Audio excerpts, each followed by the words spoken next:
Boa noite, pessoal. Que bom que nós estamos aqui juntos. É uma alegria. Essa madrugada, quando eu estava orando às 3 da manhã, eu falei, amanhã é dia de eu orar com os meus irmãos também. Estou quase que orando também todo dia com vocês, viu? Porque é muito bom orar e é muito bom estar com vocês, viu? Amém. E hoje, olha só, o pastor também está aqui com a gente para nesse momento de oração ficar conosco, né, pastor? Vamos orar para nós darmos início à sua palestra, né? Isso, agora esse momento é um momento só de oração, ainda não é o momento da palestra. Hoje a nossa palestra é sobre a vitória está com o nosso Pai, a nossa vitória é o nosso Deus Pai. E agora nós estamos fazendo sempre uma oração antes, porque sem oração não há pregação. Isso foi uma coisa que eu aprendi assim com todo o coração e creio nisso. Sem oração não há pregação. Então nós vamos iniciar orando por todos que vão entrar aí na internet pedindo as orações e nós também vamos orar. Então vamos lá, nesse momento. Pai do céu, Pai querido, nesse momento eu peço licença, Senhor, para entrar no Teu altar, Senhor, no Teu templo e adentrar, Senhor, aí lá em cima, no céu, Senhor, lá no Teu tabernáculo, Senhor, onde tem Jesus à Tua direita. Em nome de Jesus é que eu peço, Senhor, licença para entrar no Seu templo, Senhor. E o Senhor é digno, Senhor, de ser louvado, de ser adorado, Senhor. Só o Senhor é digno de ser louvado, de ser adorado, Senhor. De todo o coração por nós, Senhor. Nós somos fracos, Senhor. Somos humanos, Senhor. Nossos cabelinhos ficam brancos, nossos joelhinhos ficam trôpegos, nós ficamos sem força.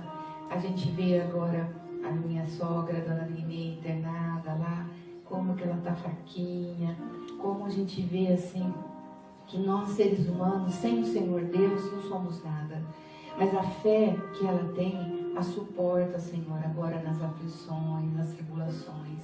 E é com esse modelo, Senhor, que eu coloco agora nós, Senhor. Também, fracos dessa forma, talvez não com a saúde, Senhor, mas fracos espiritualmente, fracos no pensar, não se dedicar às coisas, às pessoas, não se dedicar às coisas de Deus, a obedecer às suas leis, Senhor. Então, nesse momento, Senhor, voltamos todo o nosso olhar para o Senhor e adoramos, Senhor, adoramos, te adoramos de todo o nosso coração. Recebe a nossa oração, Senhor, recebe, Senhor, vai recebendo todas as pessoas que estão aqui assistindo conosco, Senhor. Coloco toda a minha família, Senhor, meus filhos, minhas noras, meu genro. Coloco a minha mãe, meus irmãos, minha irmã, meu irmão também, que já não está nesta vida, mas coloco também o filhinho dele. Coloco todos, Senhor, em Teu altar. Coloco a minha prima Denise, que tanto tem ajudado a minha mãe. Coloco os irmãos José Benedito, o pai dele, Senhor. Coloco a nossa vida. Coloco a nossa igreja, Senhor, todos os nossos irmãos, Senhor. Aqui nós temos as promessas que Deus faz para nós. Quando a gente está em aflição, nós temos em Mateus uma passagem, Mateus 11, 28 e 29. Quando a gente pega Mateus, quer ler bem? Mateus 11, 18 e 29. Olha a promessa de Deus, quer ver? Olha aí. Oh Pai do céu querido, vai entrando, manda Teu Espírito Santo de Deus, Consolador. Então vamos lá. Para aflição, eu até deixei escrito, coloquem isso, porque a palavra de Deus precisa estar no meio da oração. Então 28 e 29. Olha o que Mateus fala para nós, quando nós estamos aflitos, quando nós não sabemos o que a gente vai fazer mais da vida, quando a gente está de um jeito que a gente não sabe como que vai conseguir no outro dia amanhecer e a gente continuar vivendo. Diz a palavra de Deus: vinde a mim todos os que estáis cansados e sobrecarregados, e eu vos aliviarei. Tomai sobre vós o meu jugo e aprendei de mim, porque sou manso e humilde de coração, e achareis descanso para a vossa alma, porque o meu jugo é suave e o meu fardo é leve. Que promessa! Que promessa, linda. não bem? Fardo leve existe, bem? Então, jugo suave é como aquele arco de madeira que eles colocam sobre o lombo dos animais, e aquele arco de madeira ali é amarrado o que ele vai arrastar, a carroça, o arado, né? Então, o jugo suave significa que aquela madeira que existe na nossa vida, na maior parte das vezes, quem está junto conosco é Jesus. Então, quem na verdade faz toda a força é Ele. Por isso que chama jugo suave. Amém, amém. E o fardo leve significa que Ele está conosco, na verdade, carregando a gente no colo. Nós estamos, então, carregando um fardo leve, porque o mais pesado é Ele que carrega. Oh, glória a Deus. Então, você que está aí nos assistindo e está aflito, que essa promessa seja uma verdade no seu coração. Que esse jugo seja assim, como se você não estivesse levando nada. Que seja leve, porque acredite, creia, o nosso Jesus está levando para você. E essa é a promessa que nós temos em Jesus Cristo. Amém. É isso, né, amém? É isso. Essa é a promessa. Porque tem muita gente que está nos ouvindo e está aflito, bem. Então que essa palavra vá de encontro a ele, entendeu? O que ele chama aqui de vinde a mim. Vinde a mim é um chamado de Jesus. Ele não escolhe ninguém. Ele não faz acepção de pessoas. Ele não chama rico, não chama pobre. Ele não chama poderoso e nem humilde. Ele não chama quem tem cultura. Ele não chama quem é ignorante. Ele não chama adulto, não chama criança. Ele não chama velho. Ele não chama bebê. Ele não chama homem e mulher. Ele chama todos. Vinde a mim. Amém. Todos, Amém. todos. Amém. E quem é que não está cansado e sobrecarregado com esse mundo? Quem é que não está aflito, angustiado? Quem não está inseguro, insatisfeito com o que ganha, com o que pode prover a sua família, com o dia de amanhã, como vai ser, o que está acontecendo com a minha empresa, o que está acontecendo nesse mundo? Ele diz, e eu vos aliviarei. Oh, glória! Glória a Deus. Vamos crer nessa palavra. Nessa pandemia que nós estamos passando, quantas dificuldades financeiras, os pais não têm dinheiro para pagar os aluguéis. Então, nessa pandemia, creia nisso aí. Deus vai prover, Deus vai colocar para você, que esse sol vai iluminar. Amém. Amanhã vai ser um dia abençoado, você vai encontrar. Bendito é o nome do Senhor. Amém. Para quem está bem desamparado, vamos ler essa promessa em Salmo 57:1. O desamparo é uma coisa que a gente se sente assim, como se a gente não tivesse ninguém que estivesse nos ajudando, não estivesse junto conosco. A gente se sente sozinho, parece que aqui que nós não temos ninguém por nós. Mas olha a promessa no Salmo, fala bem. Então diz o Salmo 57, verso de número 1. Tem misericórdia de mim, ó Deus. O salmista então clamando a Deus, tem misericórdia, pois em ti a minha alma se refugia. À sombra das tuas asas eu me abrigo, até que passem as calamidades. Que lindo, Deus, que lindo. Tem misericórdia, Senhor, tem misericórdia da Cida, do Everton Leandro, do James Rufino, da Cirlei, da Aline Bonilha, da Fátima Aparecida Alves. Tem misericórdia de mim, Senhor, tem misericórdia do Zé Benedito, tem misericórdia de todos da nossa igreja, de todos que estão nos assistindo, Senhor. Porque nós confiamos em Ti, Senhor. Tem misericórdia de nós. Tem misericórdia, Senhor, da minha mãezinha que está lá na UTI, Senhor. Amém, amém. Para que ela possa Deus. ter a alma dela se refugiando no Senhor. De fato, que ela esteja com a alma dela se descansando no Senhor. Que à sombra das suas asas ela esteja se abrigando, Senhor. Até que passe essa calamidade na vida dela, né, amor? Para cada coisa da nossa vida, nós temos uma promessa na palavra de Deus. Sim. Vamos ver mais uma promessa. Agora sim, vem a doença, que é o que nós estamos passando no nosso lar. Jeremias 17, e o capítulo é o capítulo 17, o versículo é o 14. Na doença, como é difícil para a gente, como a gente se sente assim, e sabe que a doença pega num membro da família, mas toda a família fica, parece que respingada, manchada, triste, doente, parece que todos nós estamos, Senhor.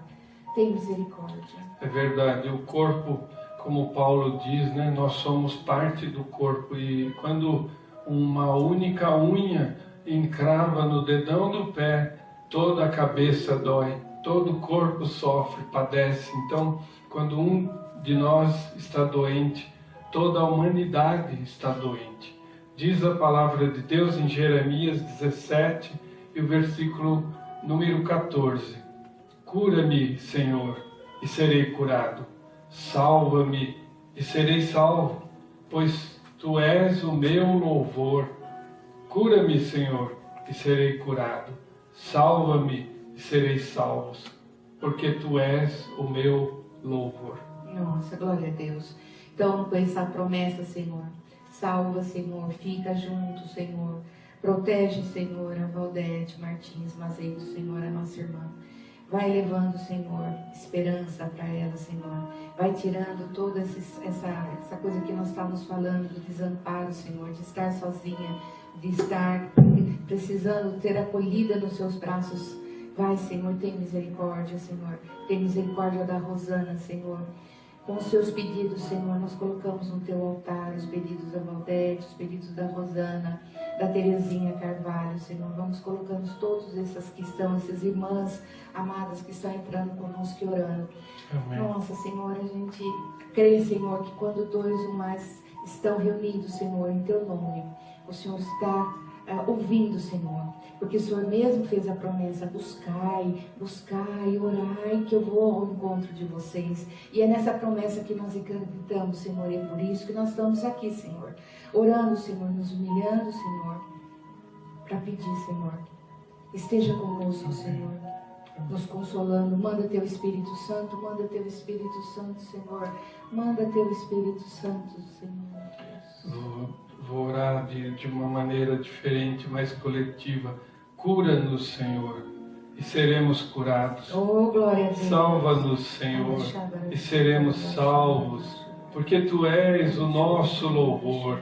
Cura-nos, Senhor, e seremos curados. Oh, glória a Deus. Amém, Senhor. Vamos mais um pouquinho. Na solidão. Então nós estamos falando, né?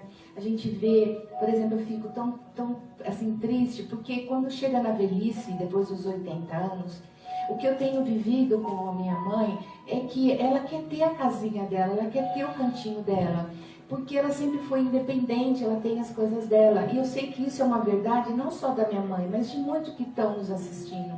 Então eu peço, Senhor, que o Senhor não deixe que eles se sintam só. É lógico que ela está ali acolhida, minha prima vai 3 vezes por dia, ela mora vizinha da minha irmã, as minhas sobrinhas estão sempre lá, mas ela quer ter o cantinho dela, a casa dela, e isso é uma verdade. Eu estava falando com uma amiga também, e ela disse: olha, minha mãe é independente, até contou que um dia ela chegou lá, a mãe estava cortando o pinheiro, tinha colocado, chamado um senhor do bombeiro para cortar, ela chegou lá, a mãe dela tinha resolvido tudo, tirando o pinheiro que precisava, e ela tem mais de 80 anos, então a gente vê que elas querem ter uma vida própria. Então eu peço que elas não se sintam só, porque elas querem ter a casinha dela, a vida delas. Então vamos orar por essas vozinhas, por esses vozinhos que também às vezes enviuvaram e estão nos assistindo. Então é para o Senhor essa oração. Não se sinta só, porque o Espírito Santo está com o Senhor. O Espírito Santo de Deus está sempre morando junto contigo. Não esqueça, o Senhor é poderoso, Ele está conosco. Pode ir até, a gente lembra aquela passagem que fala, pode ter uma mãe não queria o teu nenê ou não ficar conosco, mas nós temos certeza que o nosso Pai do céu quer. A gente pode não ter uma casa na terra, mas nós temos um edifício, um palácio no céu. Essa é uma verdade, né, Leandro? É uma verdade. Como a Thelma lembrou, né? Mesmo que a oliveira não dê as azeitonas, mesmo que a figueira não dê os figos, Mesmo que uma mãe se esqueça de um filho, o Senhor nunca Olha, vai gente, se esquecer de nós. Olha aqui, a Ariana Cristina, o pastor Alexandre, que ora toda noite, 3 horas da manhã, todo mundo está convidado para Deus orar abençoe conosco. meu irmão, viu? Alexandre. Nossa, tem assim, sido muito bom para mim, eu sei que é difícil, mas olha, a gente depois que faz é que vê as bênçãos que a gente recebe, porque nós vamos, como fala na palavra, na madrugada procurar o Senhor, procurar o aconchego do Senhor. O senhor está certo, pastor Alexandre, querido. O Sebastião está entrando, o Antônio Sabatino, a Celinha está entrando, orando conosco. Celinha, amada. Celinha, né? Nossa companheirinha de todo dia.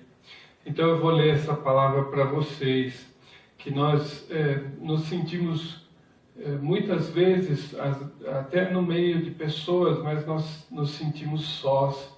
Às vezes a gente está se sentindo no meio de uma multidão, mas ninguém olha para nós, ninguém sabe o que nós estamos vivendo, ninguém sabe a dor que nós estamos sofrendo, a aflição e a preocupação. Então, mas eu vou dizer para vocês, quando Jesus estava indo e se despedindo dos seus apóstolos, seus discípulos, ele disse assim: e eu rogarei ao Pai, e ele vos dará outro Consolador, a fim de que esteja para sempre convosco. Oh, glória a Deus. E o Espírito da verdade, que o mundo não pode receber, porque não o vê, nem o conhece. Vós o conheceis, porque ele habita convosco e estará em vós. Não vos deixarei órfãos, voltarei para vós outros, ainda por um pouco, e o mundo não me verá mais. Vós, porém, me vereis, porque eu vivo, vós também vivereis.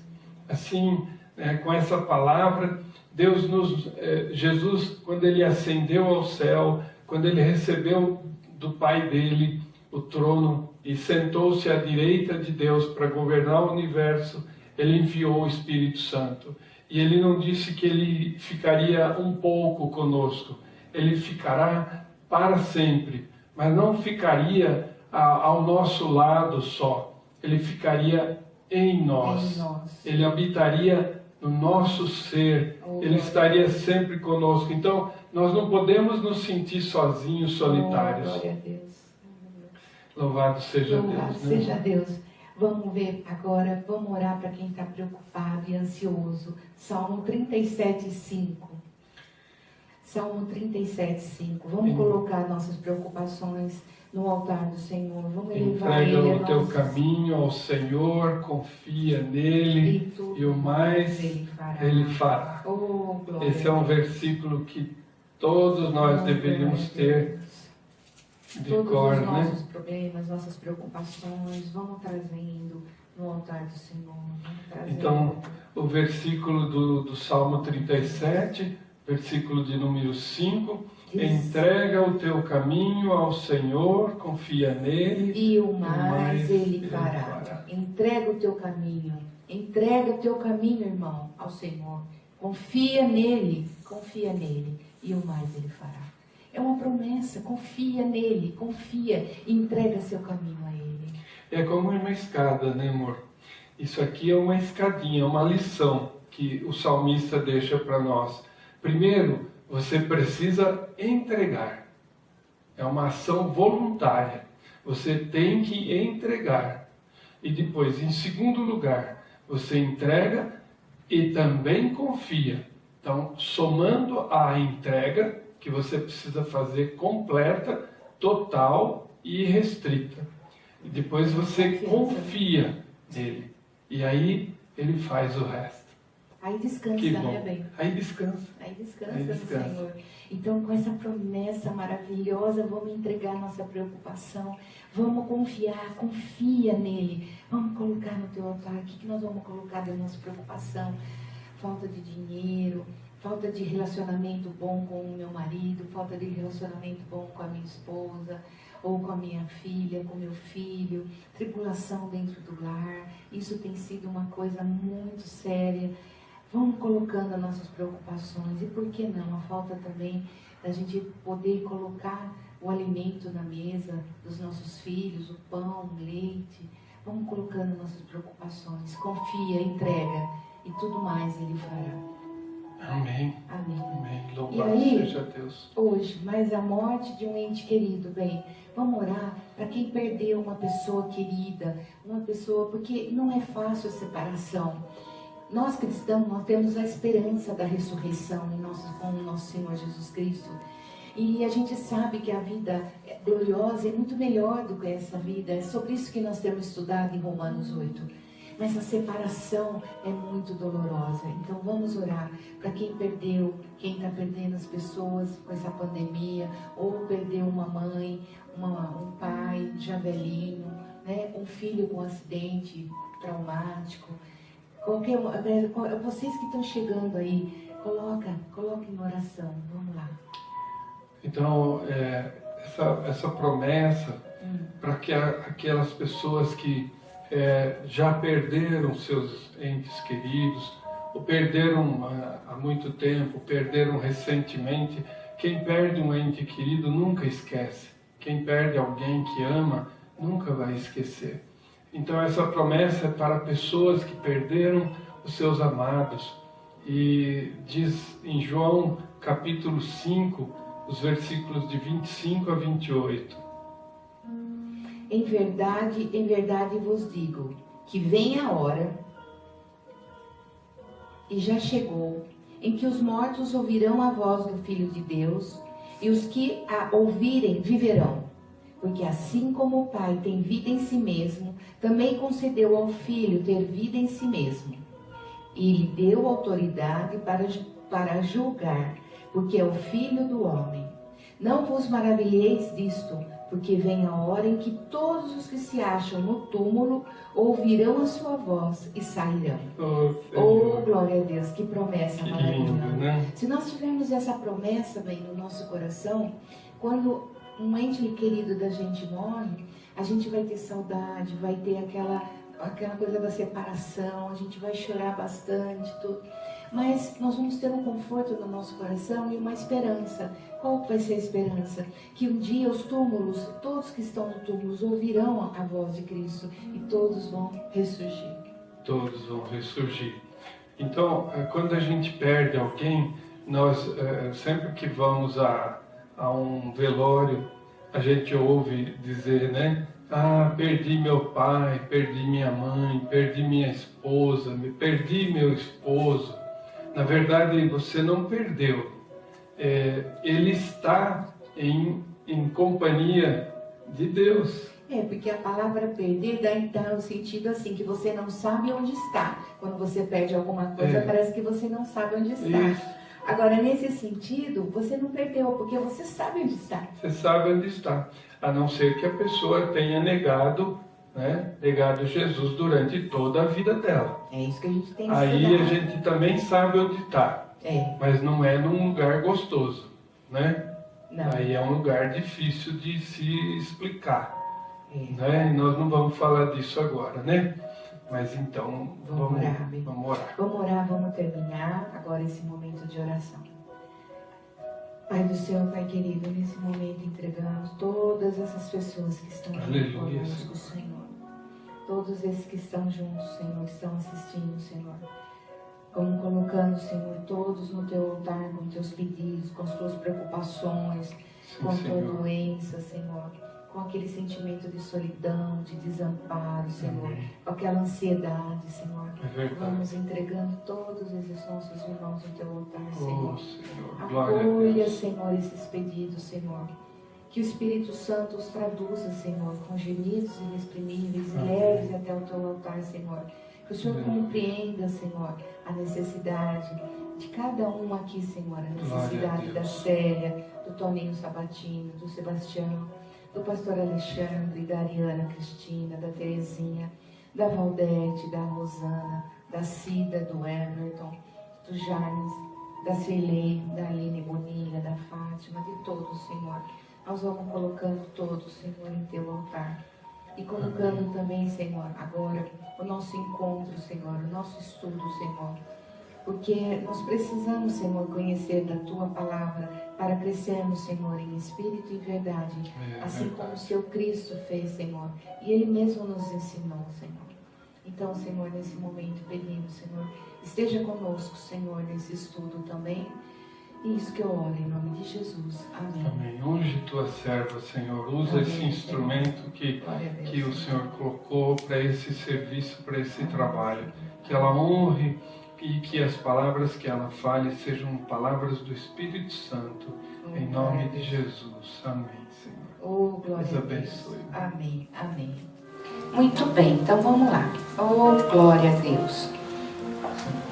Então, vamos fazer a nossa aulinha de hoje. Pessoal, então vamos lá.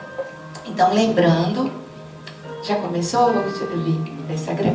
Então, ó, agora nós vamos fazer a nossa aulinha. Eu não vou fazer aula muito longa, para que a gente não fique muito cansado. Eu tenho assistido algumas aulas e eu tenho visto que elas não podem ser muito longas, porque senão a gente cansa, né? Então, vamos tentar fazer um pouquinho mais curtinha.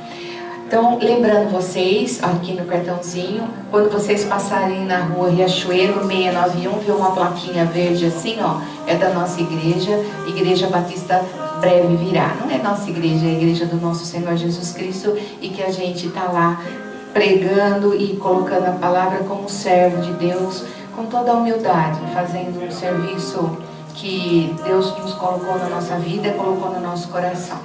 Então, vamos lá. Terminada a nossa oração, então vamos voltar. Hoje, nós vamos estudar Romanos 8, de 18 a 31. Nós estudamos a vitória nossa. Aí, falar nisso, agradecer a Vitória, da Solange, que está aqui, essa coisa linda, e o Guilherme também, que está aqui nos ajudando, para que a gente possa levar a vocês uma imagem legal e uma aula boa também. Então, vamos lá.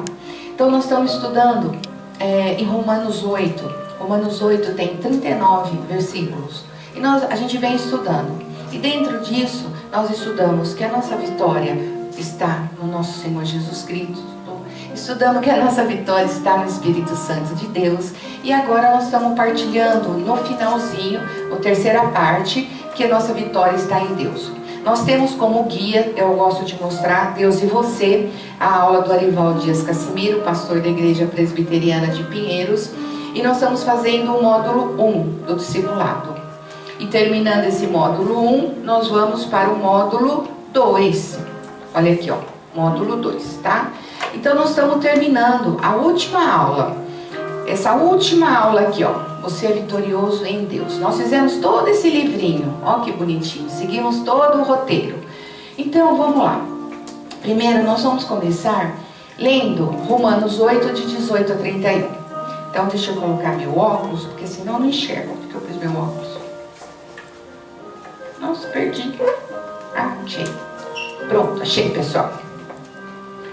Vamos lá. 18 a 31.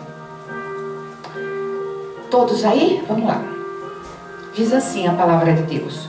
Porque para mim tenho por certo que os sofrimentos do tempo presente não podem ser comparados com a glória a ser revelada em nós. A ardente expectativa da criação aguarda a revelação dos filhos de Deus.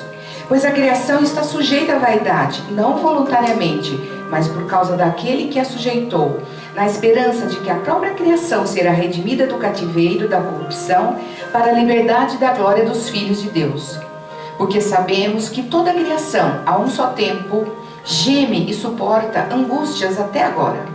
E não somente ela, mas também nós, que temos as primícias do Espírito, igualmente gememos em nosso íntimo, aguardando a adoção de filhos, a redenção do nosso corpo.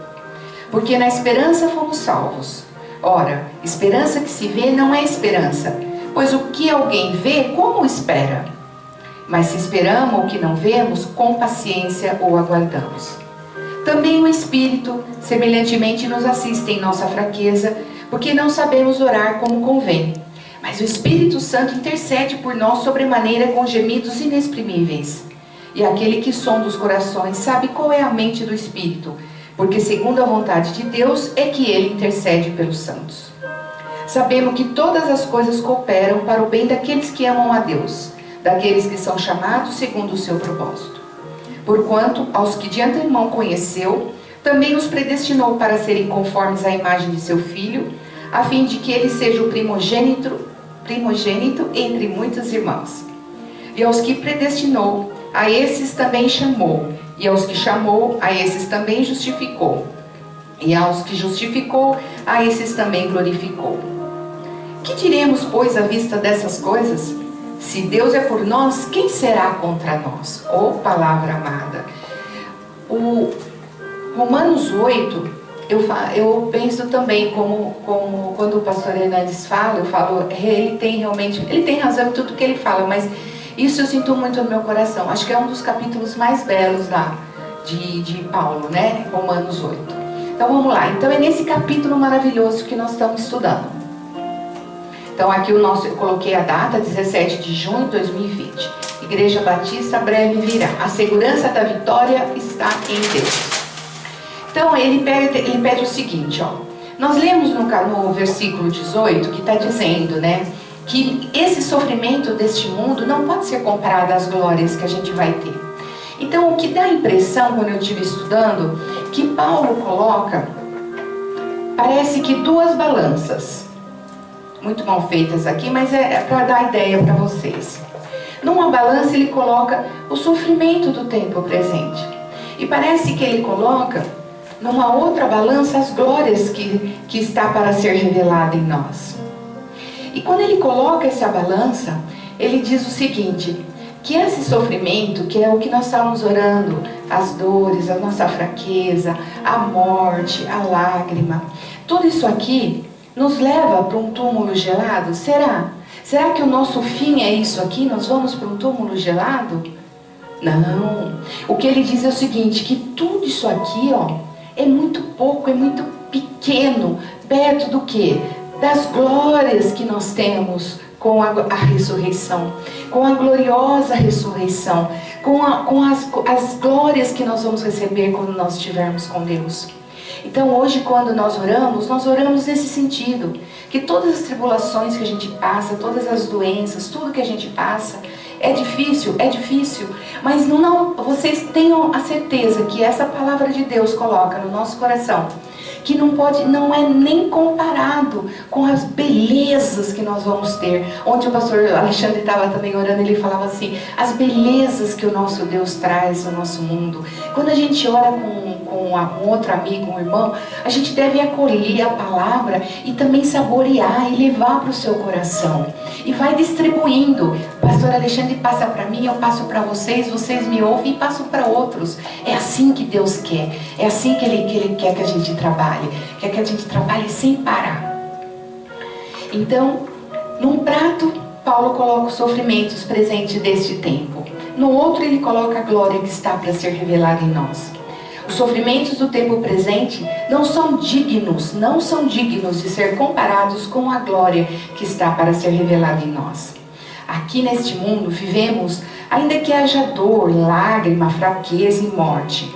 Nós não caminhamos para um túmulo gelado e frio, mas para a gloriosa ressurreição de Cristo. Creiam, nós não caminhamos para um túmulo gelado, nós caminhamos para uma gloriosa ressurreição de Cristo. Paulo, eu acho que com certeza, ele podia falar de tribulação. Olha, Paulo, os discípulos desconfiavam dele. O partido da circuncisão procurava desfazer a sua obra. João Marcos o abandonou, o povo apedrejou. Então, eu acho que ele foi chicoteado, ele foi apedrejado, ele naufragou.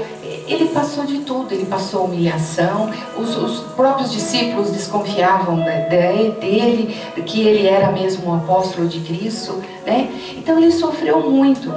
Podemos dizer que enfermidades severas, tristezas avassaladoras, angústias, desapontamentos como nós oramos, todas essas coisas ensinam-nos a depender mais do nosso Deus e não de nós mesmos. Na tribulação podemos aprender lições de humildade e assim somos espiritualmente fortalecidos. Então, nas tribulações, a gente aprende aquela lição da humildade. Parece que a nossa cabeça fica baixa, nós vamos sofrendo, a gente vai arqueando. Mas nós somos espiritualmente fortalecidos.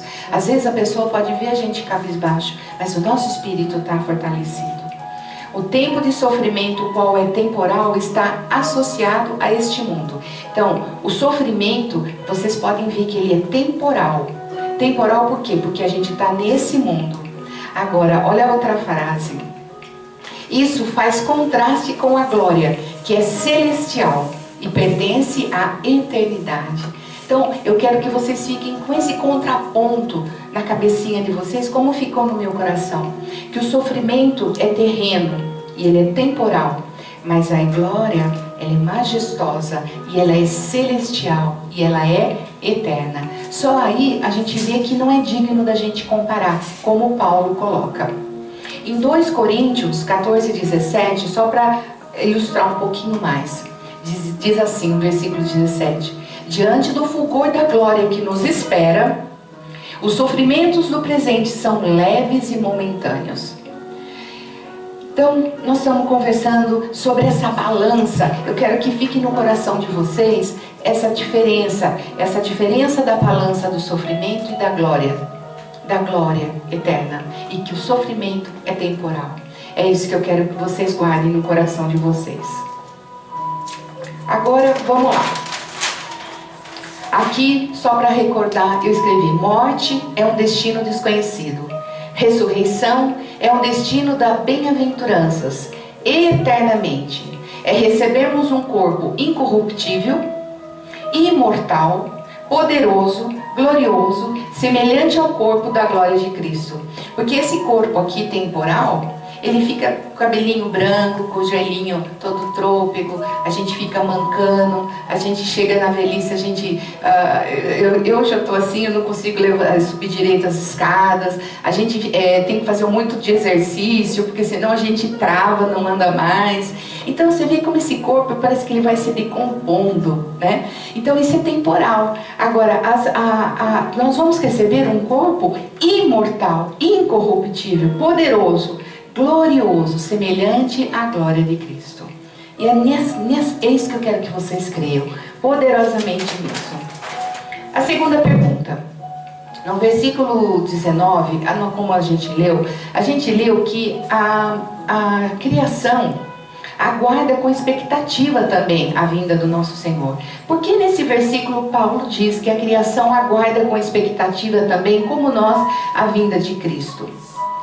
Paulo se refere à criação irracional, inanimada. A queda não atingiu apenas o homem, mas também a natureza. Então, o que nós temos que ter em mente é que lá no Jardim do Éden, quando houve o pecado de Adão e Eva, esse pecado não pegou só nós homens, não. Pegou todo mundo, pegou a natureza de uma forma geral. E aí, ele fala assim que também a natureza também aguarda com expectativa a vinda do nosso Deus. Então, quando ele coloca assim, ele diz assim, a gente até poderia ler na palavra para ficar certinho, quer ver? Que eu não coloquei ali, vamos lá. Voltem no 8:19, quer ver? Tá assim, pois ardentemente, voltar com a glória revelada. A ardente expectativa da criação aguarda a revelação dos filhos de Deus. Pois a criação está sujeita à vaidade, não voluntariamente, mas por causa daquele que a sujeitou, na esperança de que a própria criação será redimida do cativeiro da corrupção. Continua desse jeito. Então ele fala que a própria criação, ela espera também por essa gloriosa vinda do nosso Cristo, para que ela também se restabeleça. E aí a gente pode explicar o seguinte, que todos nós, eu achei tão bonita essa parte, foi o pastor que me passou, mas eu vou passar para vocês também, para vocês verem. Quando Paulo fala assim, que a criação, a expectativa da criação, tal, e certamente, e fala que ele está sujeito às vaidades, qual é a criação que ele está falando, né? Então, deixa eu ver se eu coloquei aqui. Coloquei. O que eu queria mostrar para vocês. Da criação, como a criação também, aqui. como a criação também geme. Peguem o Salmo 148, vocês vão entender no fundo do coração o que eu estou falando para vocês. Salmo 148. Salmo, bem no meio da Bíblia. Salmo 140, está bem no finalzinho. Olha que linda a palavra de Deus, ó. Aleluia! Louvai ao Senhor do alto dos céus, louvai-o nas alturas, louvai-o todos os seus anjos, louvai-o, todas as suas legiões celestes, louvai o sol e lua, louvai-o, todas as estrelas luzentes, louvai-o, céus dos céus e águas que estão acima do firmamento. Louvem o nome do Senhor, pois mandou ele e foram criados, e os estabeleceu para todo sempre. Fixou-lhes uma ordem que não passará. Louvai ao Senhor da terra, monstros marinhos e abismos todos, fogo e saraiva, neve, vapor e ventos procelosos, que lhes executam a palavra, montes e todos os outeiros, árvores frutíferas e todos os cedros, feras e gados, répteis voláteis, reis da terra e todos os povos, príncipes e todos os juízes da terra. Rapazes e donzelas, velhos e crianças, louvem o nome do Senhor, porque só o seu nome é excelso, a sua majestade é acima da terra e do céu.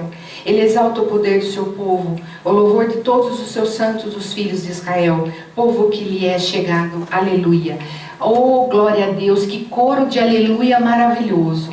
Então, no Salmo 148, a gente vê bem porque Paulo está falando da criação. O que nós entendemos por criação? Nós temos o coro dos anjos, os seres celestiais, nós, os humanos, os animais, os vegetais e as coisas inanimadas. Então, a gente vê que tudo aí, tudo louva o Senhor. O sol louva o Senhor, as estrelas louvam o Senhor, o firmamento, tudo louva, as árvores, tudo. E aí, nós achamos aqui, nesse pedaço, nós acreditamos que Paulo está falando realmente de coisas inanimadas. Aí, a gente pode aprender o seguinte nisso aí, olha. Como que nós explicaríamos o canto das coisas inanimadas? Tudo que se movimenta, Guilherme vai gostar disso aqui. Tudo que se movimenta produz som. Seja esse audível ou não, ao ouvido humano.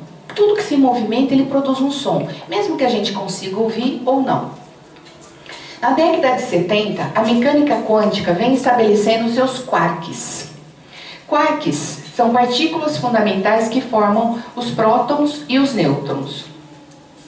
Vamos continuar. Aí eu coloquei mais um pedacinho. Então nós estamos falando de mecânica quântica agora. Nós estamos falando de quarks. Estabeleceu-se 6 quarks aparentemente iguais que formam os prótons, os nêutrons, e assim ao se formarem, ou melhor, ao se unirem, ele produz um som próprio, único. A diferença entre esses sons é física e matematicamente igual àquela existente entre as notas musicais. Vocês perceberam que como tudo no mundo está inserido no nosso próprio Deus? Então, a própria mecânica quântica, ele descobriu que esse quarks faz essa junção desses 6 quarks, ele faz a formação de elétrons e nêutrons. Quando eles se unem, eles fazem esse som. E esse som, a diferença entre esses sons é física e matemática, é igual à existente na música. Daí a gente coloca assim. Na música nós temos tom, semitom e microtom. Então a gente vê que a música ela tem uma coisa determinada já. E isso já vem da criação. Para que ela tenha uma escala fundamental, ela tem um modelo que já foi fundamentado, que tem esse som, que é o mesmo desses quarks quando eles se unem, os prótons e elétrons e formam. Então até mesmo essas coisas inanimadas, elas fazem esse ruído. Para esses ruídos não, esses sons que para nós humanos a gente não consegue reconhecer. Para os físicos, por exemplo, aqui nós temos um teclado, mas vale para qualquer instrumento. Por exemplo, o violão, a primeira nota é o Mi. Se você apertar, você tem o Fá. Então, no teclado nós temos assim, ó, como eles colocaram quando eu fui estudar. Eles colocam, por exemplo, no teclado nós temos, ó, sempre assim, 2 pretas, uma branca, 3 pretas, uma branca, 2, uma branca, 3. Então é sempre 2, 3, 2, 3. Aí nós temos assim, olha, deste dó para essa pretinha é um dó sustenido, nós temos um semitom. Aqui, ó, nós temos então ou meio tom. E aqui nós temos mais meio. Resumindo, depois eu não vou ficar aqui dando aula de música, vocês vão ficar cansados. Mas assim, resumindo, vocês vão ter uma escala fundamental numa sequência de, ó, do dó pro ré você tem tom, do ré pro mi você tem tom, do mi pro fá você tem semitom. Então nós temos uma sequência de 2 tons e um semitom, 3 tons e mais um semitom. Então ficaria tom, tom, semitom, tom, tom, tom, semitom, tom, tom, semitom, tom, tom, tom, semitom. Isso é uma escala fundamental. Então esse som é o mesmo som que as coisas inanimadas fazem, com essa junção. É tão perfeito, nosso Deus é tão perfeito, que tudo tem uma coordenação, tudo tem. Quando a gente fala da medida áurea, a gente usa nos dentes também a medida áurea que Deus colocou, né? E aí o que eu queria dizer para vocês, mais uma coisinha, esses sons, às vezes a gente não consegue captar. Por exemplo, o instrumento, o piano, ele vai de dó, dó sustenido, de ré sustenido, e o nosso ouvido ouve. Mas acontece que entre esses espaços, nós temos o que a gente chama de... Aqui é o final. Os seres inanimados estão, portanto, de modo incessante, produzindo o seu coro em louvor daquele que está sentado no meio do trono e ao Cordeiro. Isso aqui eu vou ler de novo para vocês de novo. Então, até eles louvam o nosso Deus. A nossa vitória está no nosso Deus. Eu vou só resumir para vocês. Entre o tom e entre esse semitom existem comas. Então, eles são somas. De dó a dó sustenido tem 4 comas, de dó sustenido a ré tem 5. Então, a gente chama isso aí de microtons, que a gente não percebe. Quem consegue dar esses tons são, por exemplo, que nem o Guilherme na guitarra. Por quê? Quando ele desliza o dedo pela corda, ele consegue passar por esses sons. Por isso que esses grupos de rock, realmente, tem moços que tocam músicas de rock e são gigantes. Por quê? Porque eles conseguem fazer esses sons que são microsons, né? Microtons. Então esses são ruídos realmente. E aí a gente vai levar tudo isso, todos esses sons. Agora imagina o Espírito Santo que está dentro de nós, quando nós estamos orando, e ele levando, ele traduzindo os nossos pensamentos, aquilo que vai no fundo do nosso coração, todas as nossas preocupações, nossas angústias, ele resume com gemidos inexprimíveis e leva a Deus. Está tudo relacionado a esse som, a essa escala fundamental que Deus faz para nós, em nossa vida. Deixa eu ver. Vamos ler só mais uma vez para terminar essa segunda aqui. Os seres inanimados estão, portanto, de modo incessante, produzindo o seu coro em louvor daquele que está sentado no meio do trono e ao Cordeiro. Deixa eu ver se tem mais alguma coisinha. Aí acabou. Agora vamos voltar. Muito bem. Terceira pergunta. Acho que a gente já pode ir para a terceira pergunta. Terceira pergunta diz assim, ó. O que significa no versículo 21 cativeiro da corrupção? O que significa cativeiro da corrupção? O que significa isso aqui? Cativeiro da corrupção aponta para um ciclo contínuo de nascimento, crescimento, morte e decomposição, ou seja, de todo o processo de deteriorização do universo, de acabar. O que nós somos, né? A gente nasce, cresce, fica jovem, depois a gente fica adulto, daí a gente depois... o nosso destino é a morte, depois a decomposição, e como nós, tudo na natureza, tudo no universo é dessa forma. Por isso que ele coloca cativeiro da corrupção. O que está presente não é a evolução do universo, mas a sua decadência. Infelizmente, a criação não pode redimir nem libertar a si mesma. A queda dos nossos primeiros pais, Adão e Eva, atingiu não apenas a raça humana, mas toda a criação. A terra, os animais estão gemendo.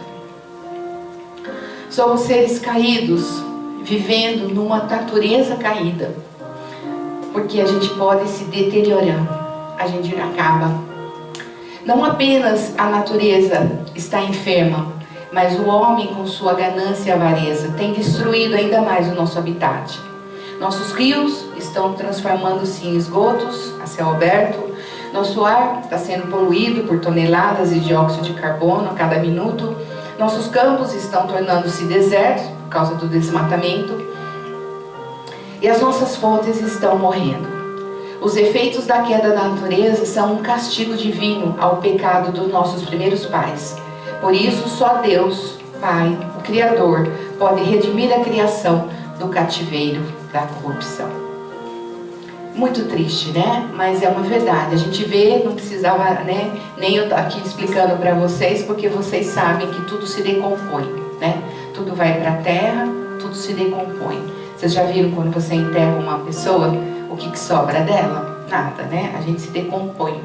E isso acontece com o universo também. Vamos continuar. Quarta. Quando a criação inanimada, as plantas, os animais, os peixes, enfim, toda a natureza será libertada dessa maldição. A libertação, a redenção da criação está conectada à glorificação de Deus. Então, a natureza vai estar também conectada. Quando nós tivermos novos céus, nova terra, tudo vai se transformar. A natureza também vai se transformar. Ela será redimida do cativeiro da corrupção junto na glorificação dos salvos. Então haverá liberdade em vez de escravidão, glória incorruptível em vez de decomposição. Se nós participaremos da glória de Cristo, a criação também participará. Os gemidos da criação não são de desespero, mas de gloriosa expectativa. Ela também espera, fala da palavra, ela está ansiosa para a volta do nosso Jesus Cristo. Por isso que nós colocamos o nome da igreja, breve Jesus voltará, porque a gente anseia isso, a gente prega isso em todo lugar que a gente vai. Vamos orar e vamos aguardar a vinda do nosso Jesus Cristo. O universo não será destruído na regeneração do mundo, assim como na ressurreição do corpo. O universo ele vai ser se transformado e inundado de glória de Deus. Agora, a profecia de Isaías 11, 6, 9, que é a coisa mais linda, quer ver? Abram aí em Isaías 11, quer ver a profecia? Isaías 11. Espera lá, vamos lá, Isaías, aqui, 11. Isaías 11, vamos ler essa profecia rapidinho, 11, 6 a 9, vamos lá. O lobo habitará com o cordeiro, e o lobado se deitará junto ao cabrito. O bezerro, o leão novo e o animal cevado andarão juntos, e um pequenino os guiará. A vaca e a ursa pastarão juntas, e as suas crias juntas se deitarão. O leão comerá a palha como o boi, a criança de peito brincará sobre a touca da áspide, e o já desmamado meterá a mão na cova do basilisco. Não se fará mal, nem dano algum em todo o meu santo nome, porque a terra se encherá do conhecimento do Senhor, como as águas cobrem o mar. Naquele dia recorrerão as nações à raiz de Jessé, que está posta por estandarte dos povos. A glória lhe será a morada. Naquele dia o Senhor tornará estender a mão para resgatar o restante do seu povo que foi deixado. Oh, glória a Deus! Então é essa a promessa que a gente vê em Isaías. Vamos para frente, quinta pergunta. Ao olhar para os nossos gemidos, agora estamos falando de nós humanos, gemidos de nós humanos, perguntamos: por que gememos? Onde gememos e quando gememos? Por que nós gememos? Porque nós experimentamos as primícias do Espírito Santo. Porque Jesus, quando foi, o pastor leu na hora da nossa oração, ele mandou o Espírito Santo. Não fiquem tristes, porque ele virá o Espírito Santo de Deus. Eu vou mandar para que eles fiquem com vocês. E aí eles vão ser seu consolador, o seu ajudador. Eles vão te dar força, ele vai te dar força, ele vai te dar fé. E fiquem com eles, que ele vai ser o Espírito Santo de Deus que vai morar dentro de você. Então, nós experimentamos essas premissas do Espírito Santo e queremos ardentemente tomar posse definitiva da plenitude da salvação. Porque agora a gente vive só alguns relances assim, de salvação. Parece que são coisas assim que vêm na nossa vida, um amor, uma paz gostosa, e que o Espírito Santo nos enche no momento de oração, como a gente faz de madrugada, uma coisa gostosa que a gente sente o Espírito Santo ali junto da gente. Mas isso são coisas assim que passam, mas a gente sente falta da plenitude final, total da salvação. Onde gememos? Nós gememos dentro de nós, dentro do nosso íntimo. Como William Hendrickson fala corretamente, diz que o próprio fato de sermos agora habitados pelo Espírito Santo faz nascer dentro de nós um senso doloroso de ausência. Como o Espírito Santo está em nós, então ele diz assim, parece que falta alguma coisa, uma coisa dolorosa de que está faltando mais alguma coisa. O que é? É a plenitude da salvação, porque nós vivemos momentos, né? Então a gente quer, como a gente já vive esses momentos, a gente quer viver todo o tempo, né? Não gememos com medo da morte, mas sim gememos pela ardente expectativa da ressurreição, como os animais, os seres inanimados, né? Uma coisa que eu não comentei com vocês foi o seguinte, quando Paulo fala naquele pedaço da vaidade, então a explicação de todos os teólogos que eu estudei, tanto do livro do pastor Hernandes, como do William Hendrickson, como o do Bruce, falava que essa vaidade fica fácil da gente saber quem era, por quê? Porque os anjos não poderiam ser, porque os anjos não são vaidosos.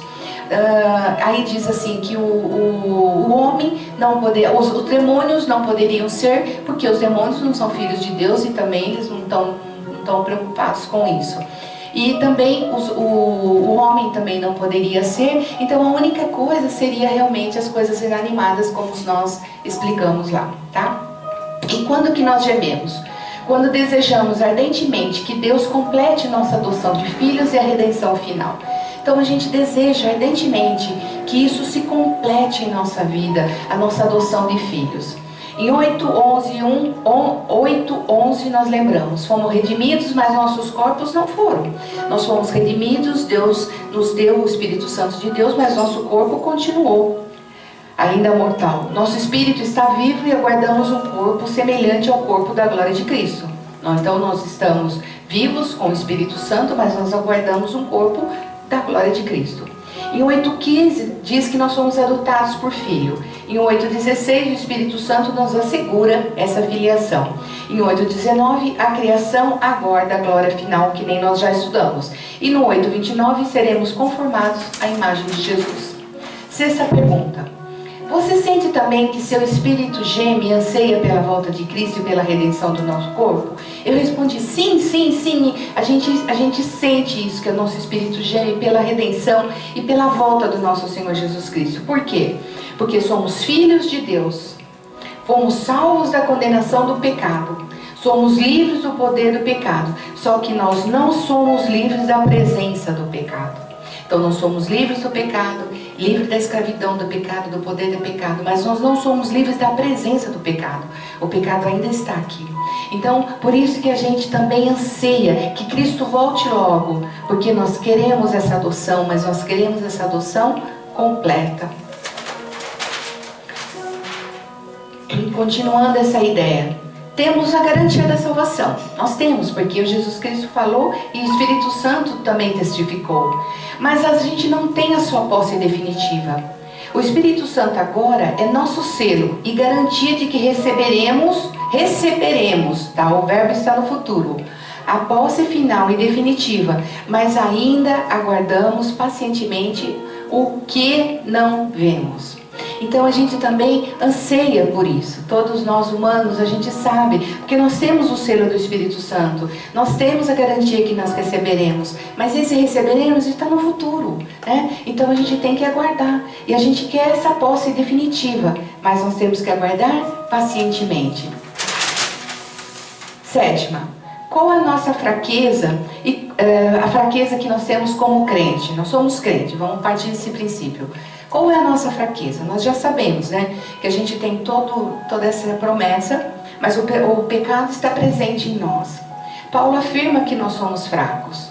O cristianismo diverge frontalmente da psicologia de autoajuda. Isso é uma coisa que quem está ouvindo e é psicólogo vai falar, mas é o que a gente crê. Quando nós somos crentes, nós cremos em Cristo, A gente não acha que a nossa autoajuda vem de dentro de nós, mas sim que ela vem do alto. Por isso que o psicólogo, quando ele não é cristão, ele fica muito diferente do pensamento nosso de cristão. Por quê? Porque ele está de contramão. Olha aqui. O cristianismo diverge frontalmente da psicologia de autoajuda. Não somos um gigante adormecido, não temos poder inato, né? Porque eles falam assim, a gente tem um gigante adormecido, que nós podemos nós temos uma energia positiva dentro de nós, que tudo a gente pode, Não, olha só. Não somos um gigante adormecido, não temos poder inato. A ajuda não vem de dentro, mas do alto. A vitória não resulta da autoajuda, mas da ajuda do alto. As religiões místicas estão erradas ao ensinar que é uma espécie de divindade dentro de nós e que precisa ser conhecida e libertada. Nós não cremos nisso. A verdade é que nós somos fracos, limitados e contingentes. Nós temos fraquezas físicas, como nós falamos, nós ficamos velhos, nós adoecemos. Nós temos fraquezas emocionais, morais e espirituais. O tempo esculpe rugas em nossa face e deixa nossas pernas bambas, nossos joelhos trôpegos, nossas mãos descaídas, nossos olhos embaçados, nossos cabelos caem e ficam brancos. Nossas fraquezas nos esmagam. Tropeçamos sempre nos mesmos erros, incorremos sempre nas mesmas falhas, caímos sempre nas mesmas armadilhas. O bem que queremos não praticamos, mas o mal que não queremos, esse o fazemos. Somos ambíguos, contraditórios, paradoxais. Então, por causa da nossa fraqueza, é que o Espírito Santo entra em ação. Então, o que nós cremos é exatamente isso, que a nossa ajuda vem do alto e que nós precisamos da ajuda do nosso Espírito Santo de Deus. E que a gente precisa estar sempre enchendo como um carro de gasolina. E a nossa gasolina é a oração. Vamos para a 8ª. Então, como que a gente pode combater a nossa fraqueza? Nós já falamos. Orando, tendo o nosso Espírito Santo de Deus. Nossa fraqueza decorre de não sabemos orar convenientemente. Somos fracos porque não conseguimos manter comunhão ininterrupta com nosso Deus. Porque a gente ora hoje, já não ora amanhã. Vocês lembram que Daniel orava 3 vezes por dia? E o que Deus fazia com Daniel, a intimidade que ele tinha com Deus, ele revelava sonhos, ele tinha a própria palavra de Deus cravada no coração dele, né? Então, e essa força que vinha de Daniel, vinha dessas orações. Ele abria a janela e orava a Deus. 3 vezes ele ajoelhava e orava, né? E a gente vê que a gente parece que quando as pessoas falam pra gente na força da oração, a gente não acredita. É só quando você passa pela experiência da força da oração, é que você passa a acreditar quanto esse combustível é precioso na sua vida. Quanto ele é precioso, esse poder que ele nos dá. Nosso problema não está em nossas fraquezas, mas no distanciamento daquele que é onipotente, nosso Deus Todo-Poderoso. Então, nosso problema não está na fraqueza, mas o quanto você está distante do Pai. E como que você pode estar junto do Pai? Você tem que estar orando, como nós estamos fazendo agora, estudando a palavra, tentando conhecer os desígnios de Deus que Ele deixou para a nossa vida. 9. No versículo 28 temos uma promessa, vamos ler. Sabemos tudo, lembra da promessa? Vamos ler lá? Sabemos que todas as coisas cooperam para o bem daqueles que amam a Deus, daqueles que são chamados segundo o seu propósito. Nessa pergunta, nós vamos dividir em 4 pedaços. 9:1. Primeira pergunta. Temos certeza dessa promessa? Nós temos certeza dessa promessa? Que todas as coisas cooperam para o nosso bem? E quando as coisas não saem do jeitinho que queremos? Como é que nós vamos responder isso? Na segunda, temos certeza que Deus trabalha por todos, como diz a promessa? Será que Deus trabalha por todo mundo? Acho que isso nós já respondemos, né? Terceira, 9:3. A promessa se estende até onde? E 4.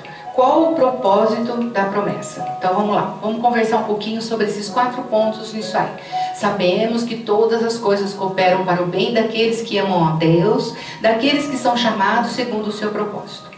Nós temos certeza dessa promessa. Não nos parece que quando as coisas não saem do jeitinho que a gente quer, parece que isso muda um pouco na nossa cabeça?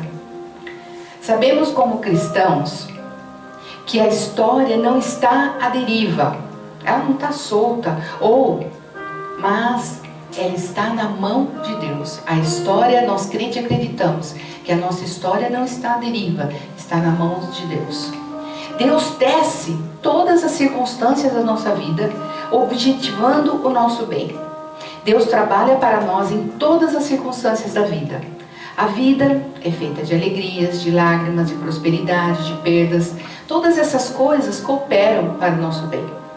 Com isso, Paulo não está dizendo que todas as coisas que acontecem conosco são coisas boas. Ao contrário, ele afirma que mesmo essas coisas que não sejam boas ou que sejam más, Deus a transformará em bênçãos.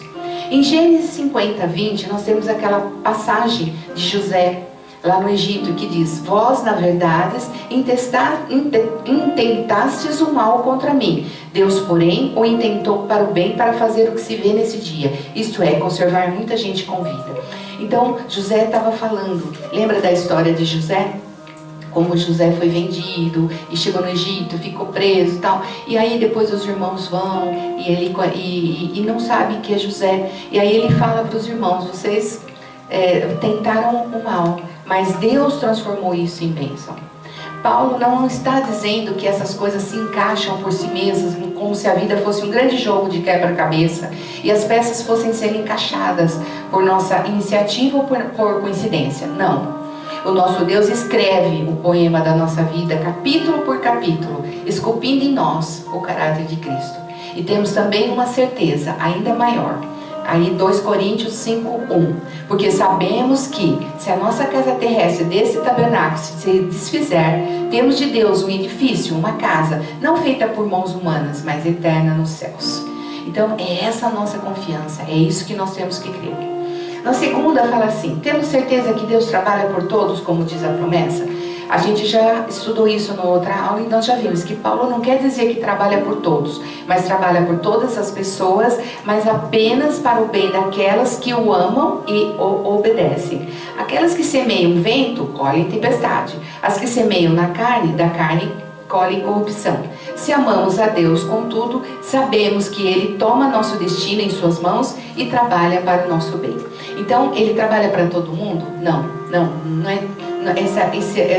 Essa coisa que Deus faz na nossa vida não são para todos, são para que os amam e obedecem a Deus. O que planta, o que dá, como é que coisa, tempestade, coisa carne, como é que fala aqui, gente, me ajuda aí, como é que fala aqui, ó, mas apenas para o bem daqueles que amam e obedecem. Aqueles que semeiam vento, colhem tempestade. Muito bem. Salmo 119, 71. Foi-me bom ter sido afligido para que aprendesse os teus estatutos. Deuteronômio 7:9. Saberás, pois, que o Senhor teu Deus é Deus, o Deus fiel, que guarda o pacto e a misericórdia até 1000 gerações aos que o amam e aguardam os seus mandamentos. Então Deus dá uma promessa não só para você que obedece e que ama Deus, mas até 1000 gerações. Neemias 1:5. E disse: ó Senhor Deus do céu, Deus grande e temível, que guardas o pacto e usas de misericórdia para com aqueles que te amam e guardam os teus mandamentos. É sério, gente. Tiago 1:12. Bem-aventurado o homem que suporta a aprovação, porque depois de aprovado receberá a coroa da vida que o Senhor prometeu aos que amam. Então, para quem que é essa promessa? Para os que amam, obedecem a Deus. E a promessa se estende até ontem. Nós já vimos que eram as promessas que nem José falou. As pessoas que iam ficar com fome lá no Egito e tanto que os irmãos dele vieram buscar comida no Egito. Então, ela alcança muitas pessoas. A bem-aventurança, ela vai além da vida, né? E a quarta parte, deixa eu ver se tem mais alguma coisinha. O propósito da promessa. O propósito da promessa é nos dar esperança de um futuro muito bom podem ter certeza disso. Em Gênesis, nós vimos a história de José. Qual o propósito da promessa? José, em Gênesis 45, ele diz, ele sabia que havia um propósito em tudo de ruim que lhe aconteceu. Nós estamos falando de José, lá em Gênesis, José do Egito. Ele diz aos irmãos, então José não se podia conter diante de todos os que estavam com ele e clamou, fazei a todos sair da minha presença, e ninguém ficou com ele quando se deu a conhecer a seus irmãos. José disse mais a seus irmãos, chegai-vos a mim, peço-vos, e eles chegaram. Então ele prosseguiu, eu sou José, vosso irmão, a quem vendestes para o Egito. Agora, pois, não vos entristeçais, nem os aborreçais por me haveres vendido para cá, porque para preservar vida é que Deus me enviou adiante de vós. Porque já houve 2 anos de fome na terra, e ainda restam 5 anos em que não haverá lavoura nem cega. Deus enviou-me adiante de vós, para conservar-vos descendência na terra, e para guardar-vos em vida por um grande livramento. E assim, não fostes vós, meus irmãos, que me enviastes para cá, senão Deus, que me tem posto por pai de Faraó e por senhor de toda a sua casa e como governador sobre a terra do Egito. Glória a Deus. Então, vamos acreditar nessa palavra e vamos lembrar dessa promessa. E que essa promessa seja, quando a gente pensar, por que está acontecendo isso? Porque nós vimos que a nossa vida está na mão de Deus. E que Deus está fazendo um poema e está fazendo com que a gente fique parecido com Cristo. E quanto mais Deus nos amar, quanto mais nós somos amados por Ele, adotados por Ele, mais nós vamos apanhar. Porque nós temos que aprender, né? Nós temos que aprender a ser semelhante à imagem do nosso Senhor Jesus Cristo. Agora a 10ª. Qual é o propósito eterno de Deus na nossa vida? O propósito de Deus na nossa vida não é nos fazer ricos nem famosos, mas o propósito dele é nos fazer santos, nos santificar, nos deixar mais parecidos com Jesus. E a 11ª. Deixa eu colocar ainda na parte de Deus, o propósito de Deus. Eu vou ler mais um, Colossenses 1, 15 e 18. O qual é a imagem do Deus invisível, o primogênito de toda a criação. Porque nós temos que ser parecidos com Jesus. Também Jesus é a cabeça do corpo da igreja, é o princípio primogênito dentre os mortos, para quem tudo tenha preeminência. Em Apocalipse 1:5, e da parte de Jesus Cristo, que é a fiel testemunha, o primogênito dos mortos e o príncipe dos reis da terra, aquele que nos ama e pelo seu sangue nos libertou dos nossos pecados. Amém. Chegamos agora na 11ª. Essa 11ª eu vou ler para vocês e nós vamos deixar para a próxima aula, porque eu gostaria que vocês estudassem comigo de uma forma assim, olha. Hoje até eu perguntei para uma amiga minha, perguntei assim, como que a tua igreja acredita? Vocês foram predestinados desde a eternidade? Ou vocês têm, livre? Vocês são livre-arbítrio e vocês podem escolher ser de Deus? Ela falou, eu não sei o que a minha igreja pensa, não sei. Às vezes, amigos, irmãos, queridos, às vezes a gente entra numa igreja e a gente não sabe da doutrina da igreja. Por exemplo, você não sabe por que ela batiza por aspersão, por que ela batiza por mergulho, ou por que ela não batiza neném, ou por que ela batiza neném. Então, por exemplo, você não sabe se você vai ser salvo, porque você foi predestinado a ser salvo mesmo antes da criação, Deus já escolheu você, ou se você tem um livre-arbítrio e fala assim, não, eu quero ser de Deus, eu vou ser de Deus, eu vou cumprir todas as leis, eu vou fazer todas as leis morais, e eu quero ser de Deus. Então a gente fica com essa dúvida, porque às vezes a gente entra para a igreja e a gente não sabe. E essa foi uma dúvida que passou por mim também, porque mesmo quando eu entrei para uma igreja evangélica, que eu era católica e me converti, a primeira igreja que eu estive, eu não sabia direitinho quais eram a doutrina e o que ela acreditava realmente. Então a gente precisa ir fundo com isso. E as explicações precisam ser claras. E outra coisa que vocês têm que exigir das igrejas é que elas tenham material para que você use. Porque eu estou falando o que aconteceu comigo. Eu não tinha material na minha mão que eu pudesse ler e que eu pudesse entender. Olha, tem uma editora, você compra isso.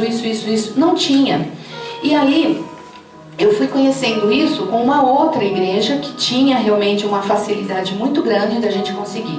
Então, o que eu quero que aconteça na minha igreja é o seguinte, na minha igreja, não é minha igreja, é a igreja de Deus, mas que enquanto eu estiver servindo a Deus, é que as pessoas conheçam o que é, por exemplo, você ser calvinista ou você ser arminiano. Por exemplo, a igreja presbiteriana do Brasil, ela é calvinista. Então, você tem que saber quais são essa doutrina. A igreja, por exemplo, adventista é uma igreja arminiana. A igreja Assembleia de Deus, arminiana.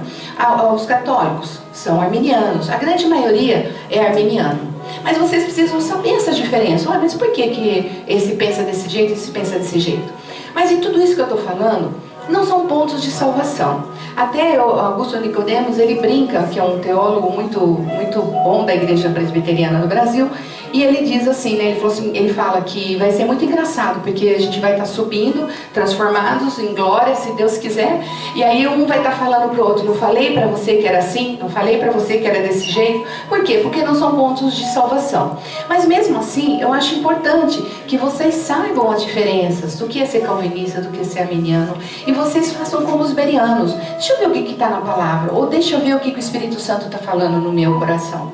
Então eu acho que o estudo profundo da palavra de Deus é uma coisa que nos empolga. E quando eu conheci o material e achava com facilidade, ia na editora, comprava um monte de coisa e fui estudando, era muito gostoso, porque você vai descobrindo, mas então, se eles fazem desse jeito, por que eu fazia daquele jeito? Então aquele jeito estava certo? Não, então esse jeito está certo? Eu acho que essas dúvidas têm que ser retiradas da vida de vocês. E hoje, quando eu fiz essa pergunta, é para uma menina que é crente e ela também é de igreja. Então eu acho que a nossa igreja, ela tem por princípio esclarecer essas coisas. Por isso que de quarta-feira nós vamos ter esse estudo e vamos tentar colocar. Só que eu não vou fazer com vocês assim, eu penso desse jeito e vocês vão ter que pensar igual a eu penso. Não, eu vou colocar para vocês, olha, isso aqui é assim, isso aqui é assim. O batismo por mergulho tem esse princípio, o batismo por aspersão tem esse princípio. Tem pessoas que guardam sábado por esse princípio, tem pessoas que guardam domingo por esse princípio. Tem pessoas que acreditam na eleição, na predestinação, e tem pessoas que são arminianas e acreditam no livre-arbítrio. Eu quero deixar esses pontos muito claros para os meus irmãos da minha igreja. Eu quero que eles tenham a certeza de que eles estão, e que isso não é ponto de salvação, mas que eles creem dessa forma, ou dessa forma, ou dessa forma, ou dessa forma. Tá bom? Então, eu parei de falar isso por quê? Porque nessa 11ª pergunta, quais são os 5 elos da corrente dourada que Paulo passa a tratar em Romanos? Então, nós vamos chegar em Romanos 29 e 30, para sermos vitoriosos e alcançarmos a salvação. Em 8:29 nós temos a presciência de Deus. Em 8:30 nós vamos ter a predestinação. Em 8:30 ainda o chamamento, a justificação e a glorificação. São pontos que eu quero estudar bem direitinho com vocês. E como a gente tem o nosso estudo dentro de um livro de uma igreja presbiteriana do Brasil, é lógico que nós vamos ter mais coisas para ser da predestinação. Mas eu não quero que isso seja uma verdade única no coração de vocês, né? Então eu quero que vocês saibam a diferença. Eu não quero chegar aqui e falar assim, nossa igreja acredita nisso. Não. Nossa igreja faz isso, mas tem isso, tem isso, tem isso, tem isso, tem isso. São pontos de salvação? Não são, é que nem Augusto Nicodemos falou. Nós vamos estar subindo e vamos falar, não falei para você que era desse jeito, não falei para você que era desse jeito. Só que eu acho que isso é um direito que a gente tem de saber. Porque na igreja que eu estava, eu não tinha o livro do professor, então eu não podia me aprofundar. Para eu poder ter o meu estudo, eu tinha que ir na casa de um presbítero, pegar um livro, tirar xerox para poder ter. Isso não é plausível. A gente tem que ter material, tem que dar do material dentro da igreja, né? E a gente vê que isso é uma coisa muito presente na igreja adventista. Se você entrar na igreja adventista, você tem todo o material. Não estou falando que a gente acredita em tudo que eles creem. Não, a gente não acredita em tudo que essa igreja adventista. Eu estou falando o modelo. Você entra na internet, você compra o que você quiser. Eu quero saber sobre o sábado. Um monte de coisa. Eu quero saber não sei o quê. Um monte de coisa. Então a gente tem muita facilidade. Eu percebo que isso fez muita diferença na minha vida. Então eu quero que a igreja tenha esse tipo de fonte, que vocês tenham em nós esse tipo de fonte, e que vocês sejam que nem o Beriano. Vai na Bíblia, vê se está na Bíblia, vê se é isso mesmo, e vê se o Espírito Santo de Deus fala com vocês, tá bom? 9 horas. E aí, na quarta-feira que vem, nós pegamos aqui. Quem quiser ficar craque de Calvino e de Armínio, quarta-feira que vem, tá bom? Que nós vamos terminar Romanos, porque agora a gente vai ter que falar um pouquinho de predestinação, de livre-arbítrio, para terminar. Nós vamos ler os versículos 29, 30, 31, 32, 33, 34, 35, 36, 37, 38, 39, até o 39. Mas assim, o final é bem fácil, porque o final, ele fala assim, nós somos livres, nenhuma condenação há e nenhuma escravidão há, nenhum poder há sobre nós, sobre o pecado. Então ele divide o 31, 32, 34 nisso, nenhum poder há em nós. E 35, 36, 7, 8, 9, nem é escravidão. Então a gente tem essas duas coisas assim, bem distintas e bem fácil, porque ele junta esses dois, 32, 34, 5, 36, 7, 8, 9.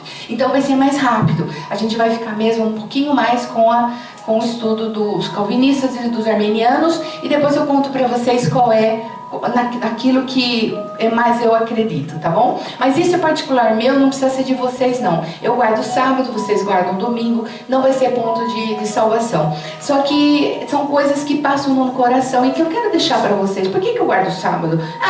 Por que eu guardo domingo? Por que eu sou calvinista mesmo? Por que eu sou arminiano? Às vezes a pessoa está na Assembleia de Deus e nem sabe que é arminiano. Às vezes você está dentro da Igreja Presbiteriana do Brasil e não sabe que é calvinista, né? Então você precisa saber, tá bom? Então, um beijo grande para vocês, fiquem com Deus, obrigada pela oportunidade que vocês dão. Não esqueçam de orar com a gente 3 horas da manhã, que tem sido uma bênção, eu até choro porque tem feito uma diferença muito grande na minha vida. Não há pregação sem oração, tá bom, pessoal? E olha, eu amo vocês, amo esse trabalho de estar levando a palavra de Deus, não sou digna disso, mas assim, tem me feito crescer como ser humano. Se eu conseguir levar uma alminha para o céu, já tá bom comigo. Se eu chegar lá e falar assim, eu assisti uma aula sua, ninguém mais assistiu, não tem importância. Eu já tenho uma coroinha, tá bom? Um beijo grande, pessoal. Até quarta-feira que vem. Sexta-feira, culto, 7h30 da noite. Domingo, 7h30 da noite. Igreja Batista Breve Virá, Rua Riachuelo 691. Um beijo grande, Valdete. Tchau.